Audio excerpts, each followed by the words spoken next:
I think Senator Slater was talking about, you know, treatment of other senators as well, not just students. And I don't know if this is the forum to discuss this or not, because well, it appears we're dealing with it all at the same time. So why don't we talk about 13B now too? Did you have something you wanted to say about that? Well, you know, I just boiled down to, again, I think respect goes both ways. And you know, I was asked to, you know, by Mrs. Gahan to give the information that I had given. It was talking about destabilizing. I, you know, could not give my report last time, and I tried the best I could. But most of the people many people came up to me afterwards and said, you know, they couldn't concentrate, they didn't get any information. There's a lot of ways as well as I find the students in terms of how they address senators, where I hear very often, just today for instance, Senator Davidson was talking and addresses the students as Madame and Mr. and the last name, and then she gets addressed as Diane. And so if you're talking about respect, it's got to go both ways, and there are many, many, many, many instances where there are terms that are used and conclusions that are drawn by the students in terms of, you know, you're being disrespectful, it's not being communicated as it is your perception that, or it's attacking all the time. So if we're going, you know, I just would like to point out that we have to make sure that it goes both ways. And I feel that there is a lot of disrespect going on from the students as well. So I just wanted to bring that on the table. But just to add to that, though, since my first Senate meeting, I've seen Senator Hickey being browbeaten continuously by members of the Senate, whether it's they're chattering, they're making, you know, comments, just a complete lack of disrespect. So just to focus on the previous Senate meetings as opposed to the one that we had last month, I can't echo your sentiments that most of the disrespect's been coming from a student. I don't see that at all. I did say most of the disrespect. You're doing it again. I just said that there is some disrespect on the part of the students. See, this is exactly the kind of thing that goes on. Exactly. That's not what I said. I didn't say most of the disrespect that's coming from the students. I said that there's a lot of disrespect coming from the students. I didn't say most of it came from the students. You changed it again, which puts me in a position to defend of what I just said, and we go back and forth and go on for hours and hours and hours like this, and then we don't get the business of Senate stuff. And I find that very unfortunate, because I'm here for the students and the professors and the university. That's why I'm here. And, you know, I'm elected and represent my faculty. Yeah, just as a direct response to that is, if you're using the term students. I'm sorry, I can't hear you. Oh, sorry. The term was just being said. A lot of disrespect coming from the students as well, and that just kind of like intuitively that means that like all the students are sort of like echoing this disrespect. And so I guess it would be valuable to make clear that like sort of like every senator is an individual, so that every senator as an individual can be rooted. Comment taken. Yes. Well, if I did mischaracterize your point, I do apologize. That wasn't what I was trying to do. But I think it's also important to acknowledge that whether it's something that we're discussing, I don't really see an issue with that, unless you're like, I would hate to see the Senate as a rubber stamping body that just literally doesn't discuss issues. I think that this is a democratic society. You know, we don't live in communist China, and so if we want to discuss an issue, I don't think that should be a problem at all. If I can point to that, this is a deliberative body, and there's a long tradition in deliberative bodies of heckling and other informal exchanges amongst members while debate is going on. I agree that there's a point at which beyond which it goes when it impedes the ability of Senate to carry out its business. But the foundation of the ability of Senate to carry out its business, or any deliberative body's ability to carry out its business, is respect for rulings of the chair, point one, and we build on that. And I myself don't think that there's anything particularly undemocratic about heckling and other forms of informal exchange amongst members of a deliberative body, as long as it doesn't ultimately impede the ability of the body to, in fact, reach decisions.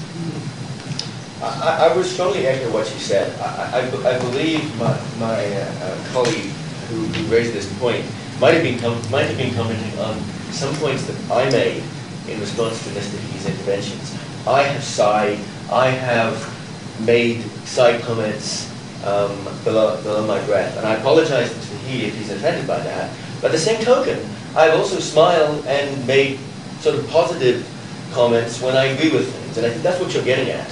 So I apologize if it's been offensive, and I hope that we can now move on, and I will endeavor not to make too many side comments. But I do make positive ones too when I agree with things. And I think that other people do that as well.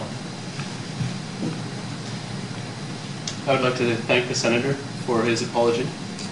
And now I would ask, since we've wrapped 13B into this item on the agenda, I would ask the Chair to request an apology from Senator Vachon for his remarks at the last meeting. Well, I told you I wasn't going to do that. Can I ask you, Monsieur Vachon, est-ce que vous avez utilisé les mots attribués par Monsieur Hickey? Tout à fait. Et je suis prêt à le reconnaître. Et je suis prêt à demander que l'on m'en excuse. Mais je veux aussi que M. Hickey reconnaisse qu'il est la cause de ce qui s'est produit à la dernière rencontre du Sénat, et qu'il est responsable et qu'il devrait lui-même s'excuser si l'on veut que l'on ait des échanges cordiaux, comme je le souhaite aussi autour de cette table. Le Sénat est un endroit où on peut discuter, délibérer, échanger des idées, mais je pense qu'il doit admettre, qu'il est responsable pour le climat qui a dégénéré le mois dernier. Et donc, je suis prêt à demander des excuses, à reconnaître que j'ai utilisé un langage inapproprié, mais dans la mesure où lui-même va aussi admettre qu'il s'est comporté de façon inappropriée et qu'il n'a pas respecté le Sénat et le président du Sénat le mois dernier. So Mr. Vachon recognizes that he said the words attributed to him, but he also wants to make clear that he considers you having been complicit in the episode because it was what he alleges is your lack of respect that led to him speaking the way he did, that you demonstrated a lack of respect for the Senate, its process, its chair, and that's why he's proposing that there be a reciprocity in the tendering of apologies. Mr. Chairman, I appreciate very much Senator Lethbridge's apology, and I find it highly unfortunate that Senator Vachon will not step up to the plate and apologize so we can move on. I made a legitimate and very important protest about the Chair, Mr. Houle's unilateral breach of the Senate camera policy. You yourself have stated that you were not there at the last meeting, and so perhaps Mr. Houle should have taken charge of this, as I suggested at earlier in the meeting. I find it very unfortunate that Mr. Vachon refuses to apologize. I find it difficult to continue with my work at Senate under these intimidating conditions. I don't think it reflects well on the reputation of the university. And I think that the Senate and you, Mr. Chair, should rather take action to protect students rather than allow this to go unresolved. Okay, any other discussion on this point? Well, in the absence of discussion, I will make my ruling then as chair. The rules of procedure that we've adopted require that I make a ruling on a motion of privilege or point of privilege. It's alleged by Mr. Hickey that Mr. Vachon used words which he found intimidating and disrespectful. Mr. Vachon acknowledges using those words, but says that he was incited to do so by the behavior of Mr. Hickey, which he found disrespectful. And he's asked Mr. Hickey to apologize as well. On the facts, then, there's some divergence as to what occurred and who caused what. And having read the minutes and been the beneficiary of the discussion here today about the last meeting, it's clear to me that it was not a typical meeting of the Senate, that there was some considerable disagreement, not only about the subject matter under discussion, but how to proceed. And however one might feel about that, it's important to acknowledge that it was an animated discussion. In the circumstances, I'm not prepared to find that there was an abuse of the Senator's privilege. I think that what I would suggest that you two do is you two discuss this matter directly to see if you can come to some kind of accommodation so you'll be more comfortable working with each other in the Senate going forward. But I'm not prepared to find that a point of privilege has been made out in these circumstances. I think a lot of it was perhaps driven by the context and the environment at that meeting last month.